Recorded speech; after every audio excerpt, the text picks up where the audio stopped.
Pharmacokinetics refers to the movement and modification of medication inside the body. Or more simply, it's what the body does to this medication and how it does it. Okay, first things first. A medication needs a way to be administered, or a route of administration. Depending on the form of the chemical preparation, like a pill, solution, spray, or ointment, and the part of the body being treated, the medication can be administered through various means or routes, such as swallowed by the mouth, orally, injected into a vein, intravenously, injected into a muscle, intramuscularly, inhaled into the lungs, sprayed into the nose, nasally, or applied onto the skin, cutaneously.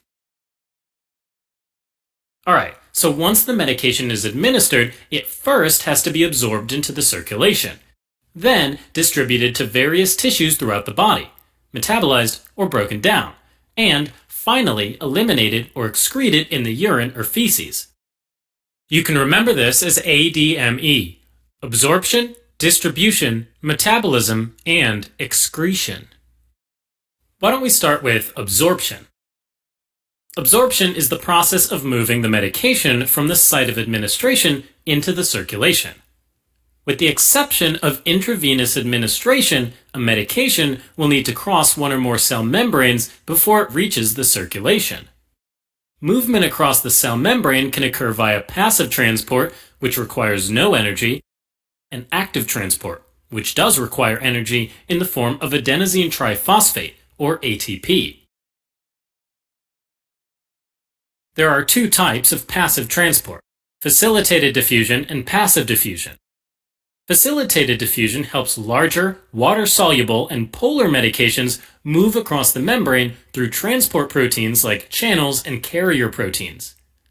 Passive diffusion helps small, lipid-soluble, and non-polar medications move across the membrane from an area of high concentration to low concentration. But sometimes the medication needs to be transported against their concentration gradient. This involves specific carrier proteins that use ATP as a fuel to pump medications into the cell. Now, sometimes medication molecules are so large that the cell resorts to bulk transport, also known as endocytosis, where the cell membrane invaginates and swallows up the medication, forming vesicles. Now, the rate of absorption, or how quickly this process occurs, as well as the extent of the absorption, or how much of that medication reaches the bloodstream, depend on several factors. One of them is the pH of the environment where absorption takes place. Most medications are either weak acids or weak bases, and can exist in an uncharged or charged form. The uncharged form is the lipid-soluble nonpolar one, which happily diffuses through the cell membrane, while the charged form is water-soluble and polar, and thus cannot diffuse through the cell membrane easily. The ratio between the two forms is determined by the pH of the environment and the strength of the weak acid or base. The strength is measured by pKa, which is the pH value when concentrations of the uncharged and charged forms equal each other. So when the charged form of a weak acid, A-, shows up in an acidic environment with a lower pH and plenty of hydrogen ions around, it will grab one of them and turn it into its uncharged form, HA. HA can then be readily absorbed across the cell membrane. On the flip side, if the charged form of a weak base, BH+, is placed into an alkaline environment with a higher pH and a lack of hydrogen ions, it's going to give up its own hydrogen ion and become an uncharged B. It can then pass through the cell membrane just like HA. So, in other words, weak acid medications can be better absorbed in an acidic environment, like the proximal duodenum, in contrast to weak basic medications, which are more likely to get absorbed in an alkaline environment, like the distal ileum of the small intestine. Keep in mind that even though the stomach is acidic, it's not suitable for the absorption of even weak acids, mainly because of its thick mucus layer. Another factor influencing absorption is the surface area available. A good place for absorption is the small intestine, with its circular folds, villi, and microvilli the total surface is actually about 250 square meters, the size of a tennis court.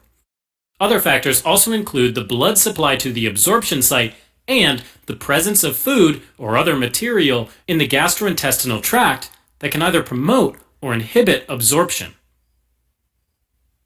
A practical measure of absorption is bioavailability. Bioavailability is actually the proportion of the medication that eventually reaches the circulation. For example, if someone takes 100 milligrams of aspirin orally and only 60 milligrams of this is absorbed into the circulation, the bioavailability is 0.6 or 60%. Alright, so once the absorption has been completed, we're ready for the distribution of the medication. Distribution is the movement of a medication from the circulation into the body tissues. Once again, the rate and extent of distribution depends on several factors. One of them is blood flow to different tissues. Medications will be more rapidly distributed to body tissues that receive large amounts of blood flow, like the brain, liver, and kidneys, and less to the tissues with poor blood flow, like the skin and adipose tissue. But for any medication to enter the brain itself, it has to go through the so-called blood-brain barrier, which is strictly regulated. Think of the blood-brain barrier as the brain's bouncer.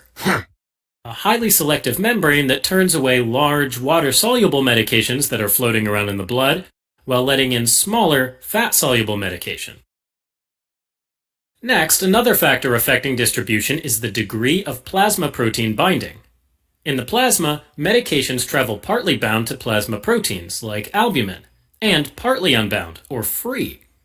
But only the unbound fraction is free to diffuse to tissues, whereas medication molecules that are bound by large proteins remain limited to the plasma, acting as a kind of reservoir. Finally, an important concept to remember is the apparent volume of distribution, or VD, of a medication, which is used to represent how extensively a medication is distributed throughout the body. So let's say we inject 100 milligrams of a medication into the blood, and none of it is excreted. Then, an hour later, we find the plasma concentration is 50 milligrams per liter. To calculate the apparent volume of distribution, we need to divide the dose administered, in milligrams, by the plasma concentration of the medication, in milligrams per liter. So we get 100 divided by 50 to get a VD of 2 liters. The thing here is that we assume that the medication is distributed evenly throughout the body, although that's not the case for most medications. In any case, it's safe to say that medications with a rather small apparent volume of distribution, such as 3 liters or less, remain mainly in the plasma. Medications with an apparent volume of distribution of 16 liters or more get distributed throughout the extracellular fluid, meaning both the plasma and interstitial fluid compartments. And medications with an apparent volume of distribution of 46 liters or more are possibly distributed throughout all body compartments. Alright, as a quick recap, absorption refers to the movement of medication from the site of administration into the circulation. It can occur through passive diffusion, facilitated diffusion, active transport, and endocytosis, and is determined by the route of administration, the pH of the environment, the chemical properties of the medication, the surface area and blood supply of the absorptive surface, the amount of contact time with the absorptive surface, and the presence of food or other medications in the gastrointestinal tract. Bioavailability is a measure of the absorption, and distribution is the movement of a medication from the circulation into the body's tissues, which depends on blood flow to tissues, capillary permeability, and plasma protein binding. The apparent volume of a distribution is a measure of the extent of the distribution.